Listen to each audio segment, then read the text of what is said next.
Welcome back to the McCann Dogs Podcast, Season 3, Episode 7, and we are going to talk about dogs being stubborn, which is not heaven. Which is what? Not heaven. Oh, okay. It rhymes with 7. I don't know, that was probably the worst one yet, but that's okay because Ken's were always really, really good and dorky, so I have big shoes to fill. Good job. Good job. We are going to talk about the word stubborn as it pertains to dogs. And if you were unlucky enough to get one of those stubborn dogs, how you're going to deal with it.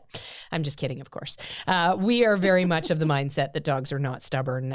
There are some stubborn tendencies in dogs that we breed into them because those benefit us as humans. For example, I would say a Jack Russell Terrier should be stubborn when it comes to going into a little burrow and taking on vermin head on. If they were not stubborn about that and holding their ground with a hissing rat in their face, they probably would not make good terriers. And maybe even the word determined is better than determined stubborn. is actually a much better word than stubborn. Absolutely 100%. We do not, we're talking lightly, of course, but we do not believe that dogs are stubborn. There are definitely tendencies that some breeds can have that other breeds won't have. But when you learn to use those to your advantage, you can avoid any sort of concern about having a stubborn dog whatsoever. So, Robbie, would you agree with that assessment of the word stubborn when it comes to dogs? Absolutely, without a doubt. And it's one of those things we hear all the time. When the dog isn't doing what the human expects it to do, they always say to us, my dog is so stubborn. Yeah. And it just...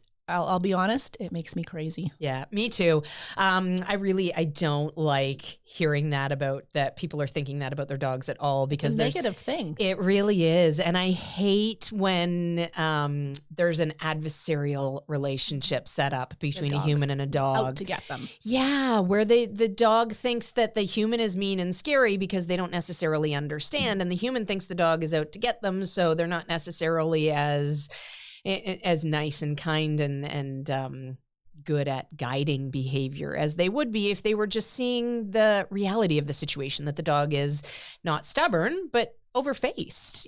They're probably living in a situation in that moment, whatever it is, that they haven't learned enough surrounding that distraction or that thing that you want them to do. Dogs can be their own worst enemies, I find, a lot of times when it comes to this whole stubborn thing, because if you got them as puppies and you didn't have a horrendous land shark, for example, you might have gotten a puppy that was cooperative and followed you around and responded when you called them, and you might have thought, you know what? This 10-week-old puppy is already trained. He already knows sit. He already knows how to come when he's called. And those of you that have trained more than your first dog probably are laughing along with us at this. We've all thought this at one point when we've seen a cooperative puppy and thought, oh my goodness, well, I don't have to put in any work. And tell us a little bit about that cooperation factor, Robbie. Why does that happen? How long does that happen for, et cetera? And it's something we hear all the time. Yeah. When I teach puppy class, people often come into puppy class and say to me, I don't even need to have a leash on my puppy. My puppy follows me everywhere, and I always kind of chuckle and say to them, well, enjoy it while it lasts. Yes. Because I can guarantee you it won't last. And that's because, it's natural. It's instinctive for a puppy to want to follow and want to stay close because it's a safety issue for the puppy. And we know that. But we also know that as the puppy starts to mature, and usually by the time they hit about 12 weeks of age, they start to become a little bit more curious about things and they want to check things out, and they're not so inclined to stay close anymore. And so they don't listen because they're not trained to listen at that point. And then that's when people start to get frustrated. That's usually around that time, around 12 weeks, I start to see people getting frustrated with their puppies because they've had such a cooperative puppy to start with, and they're lulled into this false sense of security thinking that this is going to be easy. And then boom, suddenly it's not so easy. Absolutely. And more sympathetic we could not be when our puppies go from being these super sweet, cooperative, following you around puppies to normal puppies. Because we've all been there as well. Now, the thing that we know to do as dog trainers is not rest on those laurels when we have that cooperative period with our puppies. It's to use that to our advantage. And elaborate a little bit more on that, Robbie. So you've brought your puppy home at 8 weeks, and you've got this little window where they're probably going to be a pretty cooperative little thing. What are you doing to take advantage of that? I am doing as much training as I possibly can. You know, I don't want to wait until my puppy is off doing their own thing and they're choosing to ignore me. I want to take advantage of that situation where my puppy says, I want to be with you. I want to do stuff with you. So I'm going to use that opportunity to build a relationship with my puppy, teach my puppy that doing stuff with me is fun. You know, and I'll do a lot of games where I'm playing chase games where I'm not chasing the puppy's chasing me. Perfect. Let's talk about that for a second. Yeah. Why are you not chasing the puppy? Yeah, a lot of times people think it's fun to chase the puppy, and it is. You know, the puppy thinks it's great. The problem is, as soon as you start to chase the puppy's like, I'm faster than you are. And before you know it, the puppy runs the show. So we never chase our puppies. We teach our puppies to chase us. And then that way we use that to our advantage to teach a recall. So we can call the dogs to us and they're happy to run to us. Yeah. So I'll play chase games. I'll play tug games with my puppies. Fun things. So my puppy is enjoying spending time with me. I'll start doing things like sits and downs, stands. I'll start working handling exercises to build confidence for things like nail trimming, grooming, vet visits, that kind of thing. I'll work a lot on response to the name because I know at that point when they're young, they're going to likely respond well to their name as they start to learn it. And I'm not going to assume they know it. I teach the name just like I teach sit, you know, I teach come, but I'll use that time when they're cooperative to my advantage to teach them basically how to listen and how to have a relationship with me so that when they start to grow up a little bit and things start to change, I already have a lot of awesome training under my belt. Absolutely. Oh, it's such a nice period of time to use to your advantage. And we have people start with us when their puppies are as young as 8 weeks of age in our Puppy Essentials program online. And we often get this window where we get to see people in that, you know, cooperative period. And then we get to see the switch, the flipped switch with the puppy when they hit that first age of differentiation and they start to wander a little bit further from the instinctual safety pieces of life. And I always say to my students, know that first, you have not done anything wrong. This is absolutely 100% normal because people are always searching for what they did wrong. Why all of a sudden is my puppy not listening when they were so cooperative yesterday?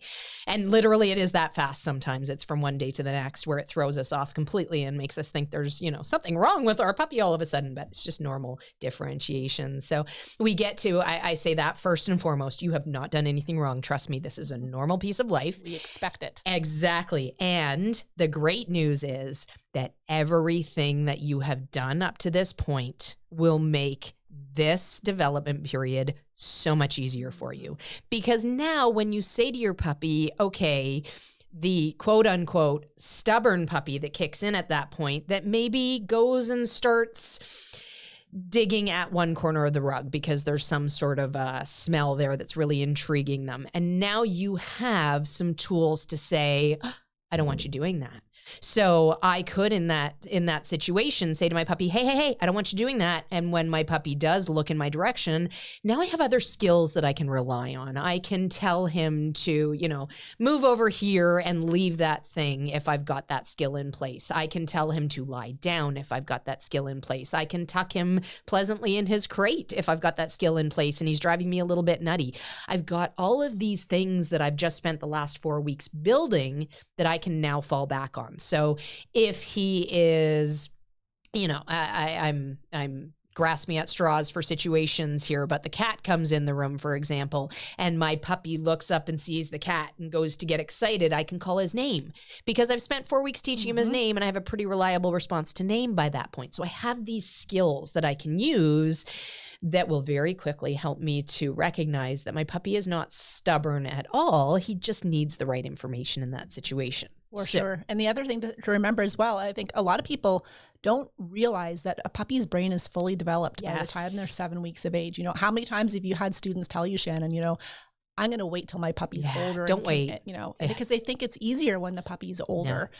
It's easier when they're younger and they're cooperative. Their brain's fully developed by 7 weeks of age. They're ready to learn. Start training them now. Don't wait until they're driving you crazy, because you can still train them at that time, but it's so much more challenging. Yeah. And you know what? I think that people think waiting is a good option because they're waiting for their dogs to calm down. Right. And the unfortunate part of waiting for them to calm down is that sometimes a long time. Yeah. Sometimes these dogs are like, I will tell you, Reggie at 14 years of age, I love that dog so much. He's such a funny character, but there is nothing calm about him. Like, for 23 hours a day now, he's asleep versus, as a younger dog, he would be up far more hours of the day. But for that hour that he's up, he's still got all of the get up and go that he had as a young dog. Like, there's no calming in that. There certainly is. Dogs start to self-regulate as they get older. So they will put themselves down for naps, for example, when they get a little bit older, because instinctually now they need to conserve energy for hunting. If they were free feeding, for example, a lot of dogs would self-regulate when it comes to free feeding. We were talking before the podcast, and I think I said, you don't see fat wolves out there in the world. Right. Like they self-regulate because that's instinctual. They know that it's not healthy for them to overeat, etc. There's all these instincts that do kick in with our puppies, and we can definitely use those to our advantage. Okay, so if we're talking about the dog at 4 months of age, 12 weeks to 16 weeks of age, suddenly becoming the stubborn puppy, what is the first thing that you would say to a student that came to you and said, I have this 4-month-old puppy and they are stubborn? What's the first question you would ask them? Very first thing I would ask them is the amount of freedom they're giving this puppy. Brilliant. Why? We often find, as the puppies start to get a little bit older, people start to get a little bit more lax, and they start to think, okay, he's starting to get the hang of things, so I'm going to give him a little bit more freedom. And what they don't realize is that as they're giving the puppy more freedom, they're giving the puppy the opportunity to make more choices on their own. And then if we're not supervising the puppy and they're making choices that, are things that involve things that we don't want them to do, they're being self-reinforced, and they're learning, I make up the rules, I do what I want, and life is great. Yeah.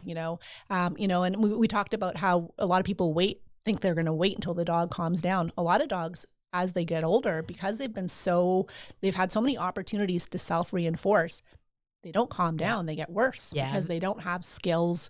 They don't have that ability to control their emotions because they have no skills under their belt. Yeah. And it just gets worse. That is so brilliant. So not only are they not any calmer, they are usually much more hyper at that point because they have been reinforced for the wrong behaviors because they don't have the training, they don't have the skills. So of course, as they're growing, we take them outside, we take them to the vet, we take them on walks, even when they're not ready to necessarily go on walks. We have some pretty hard and fast rules about when we walk our puppies and how we exercise them up until the point where we do start walking them. But, in the interim, if you're not doing training, you're probably allowing your dog to get self-reinforced for a whole bunch of behaviors that are not desirable. So not only do you have to come back from that, but you also have to teach incompatible skills at that point. So you're actually making your long-term job so much more difficult by not taking advantage of that window. What is something else that you would ask? So you talked about having too much freedom and how much freedom the puppy has being such an important factor. We actually did an episode early in this season, might have been episode 1 or 2 on can you give your dog too much freedom? Right. So go back and have a listen to that if you're not quite sure what we mean about too much freedom for your dog. But so now you've got a puppy that's 12 to 16 weeks of age. They're just hitting this sort of age of differentiation. You've asked, they've got too much freedom. What else are you going to ask? Skills, etc. I find a lot of people by that point, the novelty of training has kind of worn off for a lot of people, and they're not quite as excited as they were when they first brought the puppy home. So sometimes that's an issue. But a lot of times what I feel is happening is that people are assuming their puppies know what they're supposed to do because they've seen the puppy have some successes, and let's face it, puppies can learn quite quickly. There's no question about it. But then people assume because the dog has done it once, they know it. Yeah. They know what they're supposed to do. And so they stop being really diligent about training. They go from helping the puppy to be right to assuming the puppy knows how to do it. And then they're not rewarding the puppy when they do things correctly as well. And there's just too many assumptions there. And it just sets the puppy up for failure because they're still young. They don't know. We need to help guide them and help direct them so they understand what it is we're looking for from them. Absolutely. The different stages of training where we're teaching first while we are managing so that our puppies don't get a whole bunch of rehearsal of the wrong thing while we're teaching. And then we are adding distractions and proofing through things, taking it on the road, going to different locations. There's all sorts of repetition that you're going to get in with your puppies that is over and above what you think you need. And it's just a fact. I can't count how many times we have people come to class and they're so upset because their dogs are a completely different creature in that environment, of course. And again, we could not empathize more. We've all been there as well. We understand. The funny thing is that every single McCann instructor, with the exception of the McCann children, we all started in classes. Sure did. We all started with a dog and had really no idea what we were getting into. And then lo and behold, all these years later, we've sort of evolved into life with our dogs, but we know how it goes when they can do it in the kitchen perfectly. They can do it at home. And then you get out there in the real world and they act like you've never done a minute of training. And that is because dogs are tremendously situational. Robbie, explain that a little bit. What does that mean? So when a dog is learning something, when we work with the dog in a particular situation under a certain set of circumstances, under certain distractions, with enough repetition, the dog will figure out what it is we're looking for. But then what happens is you change the distraction or you change the environment even a little bit, and it's a totally different situation as far as the dog's concerned.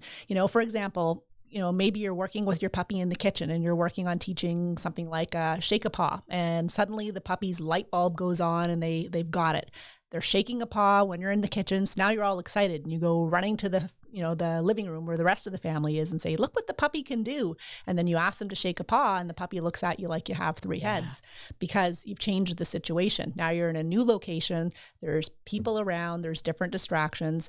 So the puppy hasn't had enough repetition to be able to generalize the skill. They can do certain things under certain sets of circumstances, but the moment you change that, it's like a whole new ball game for the puppy. And people don't understand that. And so then they get frustrated. And that's when we hear people say to us, he's being stubborn. He knows what he's supposed to do and he's choosing not to do it. And that is not the case. No, definitely. And it's sort of an innocent way of coming around to that conclusion. And it's very human thinking that, we think that this child understands or this dog understands. And therefore, when they're not doing what's expected, it must be some sort of negative component. But the questions that I ask, very similar things. How much freedom have you trained it? Have you proofed it? What kind of distractions have you put into your training situation so that your puppy can learn how to sit out there in the park versus in the kitchen, etc.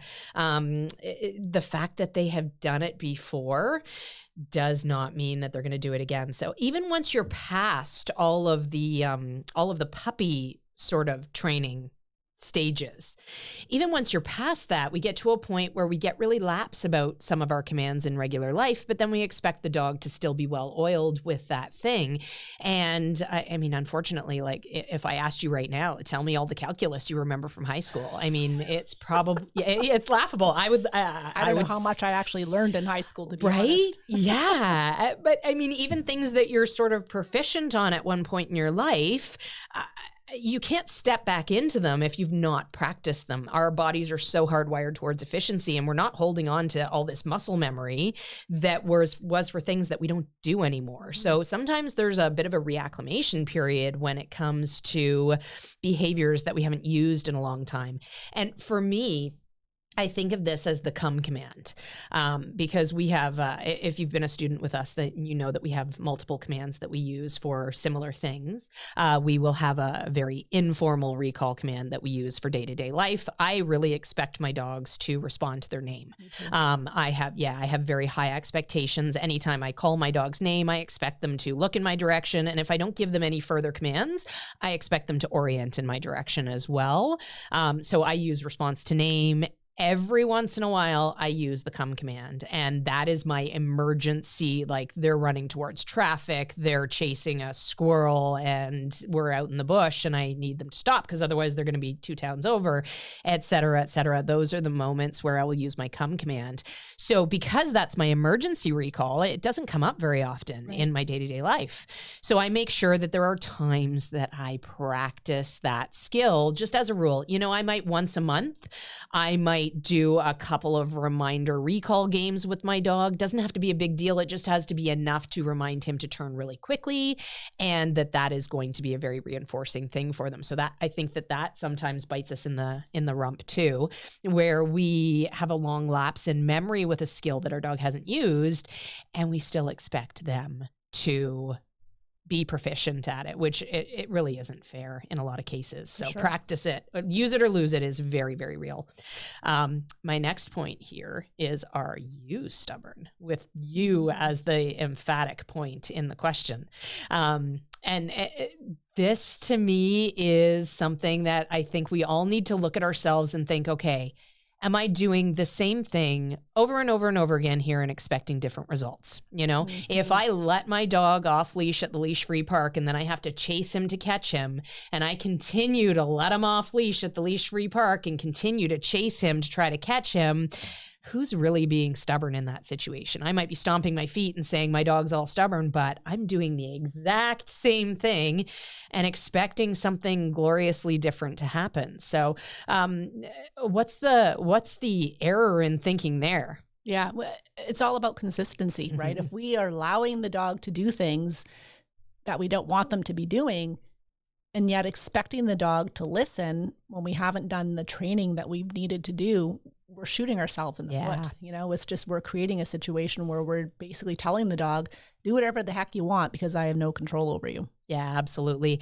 And training is work. It is definitely work. It's not thousands of hours of work, but it's enough repetition that the dog understands what their job is. And it's enough repetition of good information. That's the thing. If you are practicing, but your dog is getting it wrong, they're rehearsing the wrong thing, and you're actually moving in the opposite direction of where you'd want to go.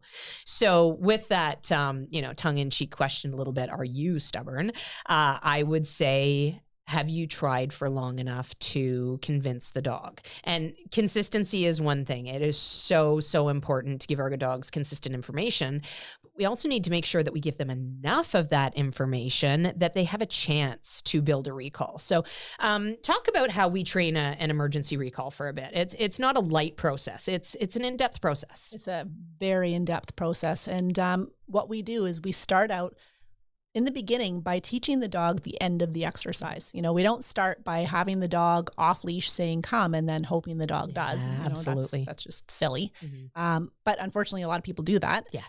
We start out by teaching the very end of the exercise, which is basically allow me control. Because if you think about it, if you call your dog to you and your dog comes to you, but then you can't get control to take the collar and clip the leash back on and, you know, leave the forest, that's a problem. So we'll start out by teaching the dog, allow us control. We'll do things like take their collar, reward them with a treat. Take their collar, reward them with a treat. Take their collar, clip a leash on them, reward them with a treat. Sometimes we'll work sits so the dog learns to be under control. And then once we've got that going for us, we can then start teaching the dog how to move towards us. And that's where that game of chase is so great. Absolutely. We make our dogs crazy about chasing us. We want our dogs to think that chasing us is like the best possible crazy in a good way, thing. Of course. Crazy in a good way, yes.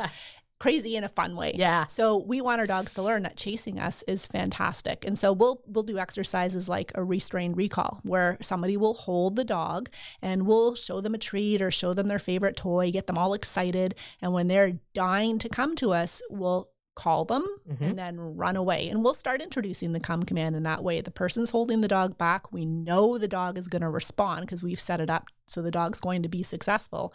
We say come, and then we take off and run. And then the person lets go of the dog. They chase us, they catch us, they get a reward, we take control, we reward them some more.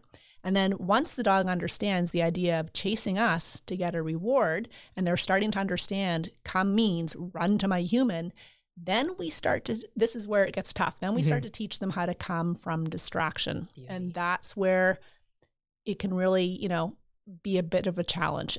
But it's not challenging if you set it up properly and you take your time to teach it.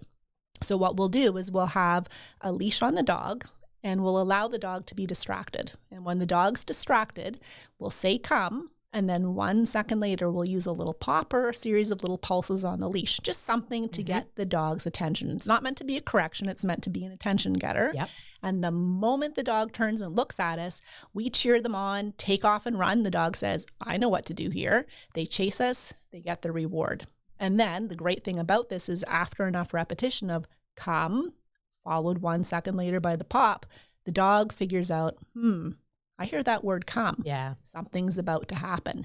And they learn to turn in an effort to beat the pop. And that's how we teach our dogs to have a speedy response to come. You know, when we say come, we don't want the dog to stand there and debate the issue. We don't want them to think, should I keep chasing that squirrel, or should I come back and eat the cheese? You know, because chances are they're going to pick the squirrel every single time because it's fun. So we want the dogs to learn. They hear the word. It's just an automatic response. We want them turning so fast they practically kick up the grass to get running back towards us. And then from there, we build distance. We build distraction. So we make it harder and harder, but we build on that success. Yeah, absolutely. And I would add to that as well that before we even get into the recall pop part of things, we spend time teaching and conditioning our dogs to understand what their job is when they feel that pop. So we have spent, you know, preemptive time getting to work before we get into the recall work. So the point that I really wanted to make with that big, long explanation about the recall is, have you done all of that? You know, if you are thinking that you're going to be able to call your dog consistently away from the dogs playing at the leash-free park, or call them off a squirrel in mid-chase, or when all you've done is, you know, a week of restraint recalls, calling them to come to you and then rewarding them with food, you're going to be very disappointed by those results. So falling in the category of, are you stubborn? I would say that would be one of the big things. Have you really taken the time to condition this dog to understand and be able to listen when those things are going on? I'll tell you a story actually. Before I got here today, I went and hiked one of the spaces that I hike quite often. It's close to my house. It's a really long, winding trail in sort of a ravine-ish setup, low-lying area, very sort of off the road, off the beaten path. And it's very eye-opening when you're walking in the winter because you can't take a stride without stepping on a bunny print. So there is a huge bunny population out there in this place that I walk with my dogs. There's lots of coyote poop. There's lots of bunny fur on the trail. You know, it's an active area for predatory behavior. And this morning when I was walking with Ned in that area, there was a bunny that crossed pretty much in front of his path.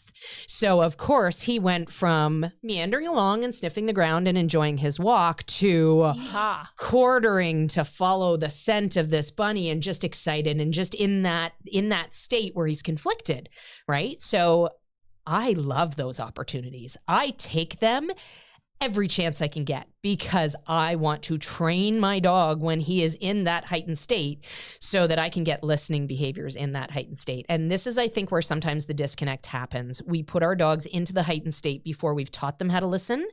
And then we end up actually teaching them to drown us out because we call them and they don't know how to listen. So they learn that they can ignore us and they get to ignore us. So instead of just hoping for the best in that scenario or continuing on my way, when I saw him get into that alert, you know, quartering back and forth and trailing on the ground after scents, I'm working random commands. I'm telling him to lie down and I'm throwing his ball for him so that now he's chaining the listening behaviors and the outlet for the predatory behaviors that are kicking in with focus on me. right? So yes, there's this exciting thing. This bunny just ran in front of your path. You want to chase that bunny, but you don't get a chance to chase that bunny. He's well trained enough at this point at 5 years old that he can be off leash. And I don't worry about the bunnies because I have confidence in my recall because I've done all this work, right?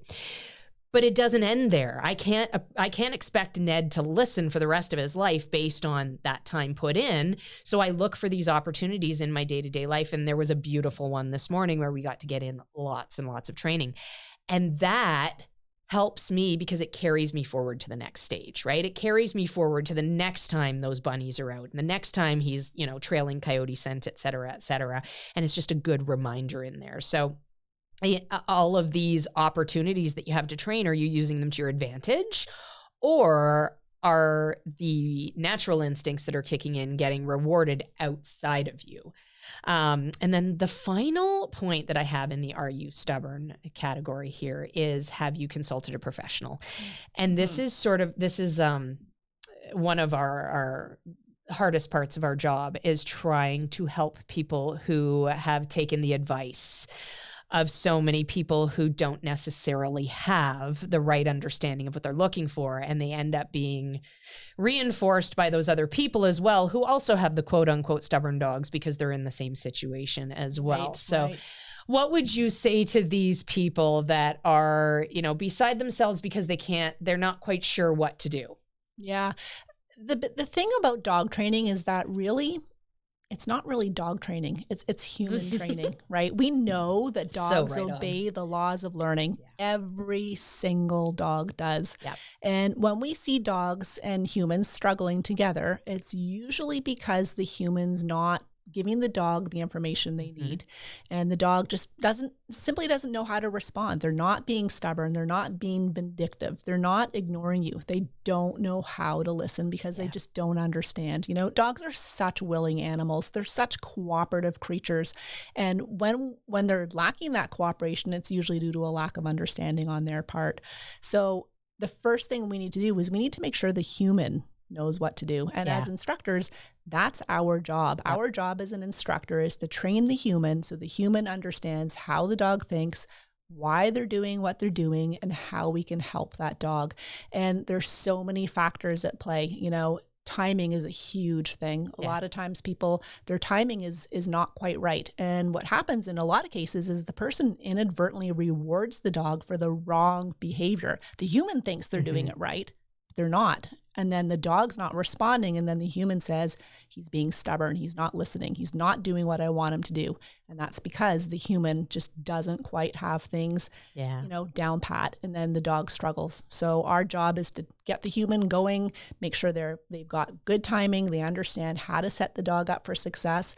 And then once we get that happening, it's amazing to see how quickly the dogs figure things out. It really is. Yeah. When you're not set up to look at it in a way that is false, when you're not set up thinking your dog is being stubborn, when you're actually looking at the situation and thinking, okay, why might this not have worked in this situation? Oh, maybe there's a lot of smells in this situation. Maybe the fact that there's 3 kids over there is making it too hard for my puppy. Maybe I am overfacing him. If you can look for the right answer, then you can apply the right solution and you can actually make progress with your dog versus just digging in your heels and assuming that the stubborn nature is something that you're not going to be able to work through. So if you find yourself saying, I've tried everything, and you haven't actually been to a professional, you probably are missing some of the great ways that you can make improvements with your dog. And when you think about it, a dog that is labeled as being stubborn is actually a dog that's struggling. It's a dog that needs help. Yeah. Yeah. And if we can be realistic about what we're looking at, we can help them. And then we can be great leaders for them instead of being adversarial and just assuming that they're being stubborn and there's no way around it. All righty. Well, I think that was a really good discussion, Robbie. I hope that people have a little bit more insight into what they might assume is stubborn behavior with their dogs. And on that note, if you're looking for more personalized feedback for you and your dog, consider joining us in any of our online programs. We have programs for puppies that are as young as 8 weeks of age. We have programs for puppies before they even come home. We've got a great puppy prep guide that will help you develop everything ahead of time so that you can go into it with eyes wide open and the setup in place and know exactly how you're going to progress with your puppy. And on that note, I'm Shannon. I'm Robbie. Happy training.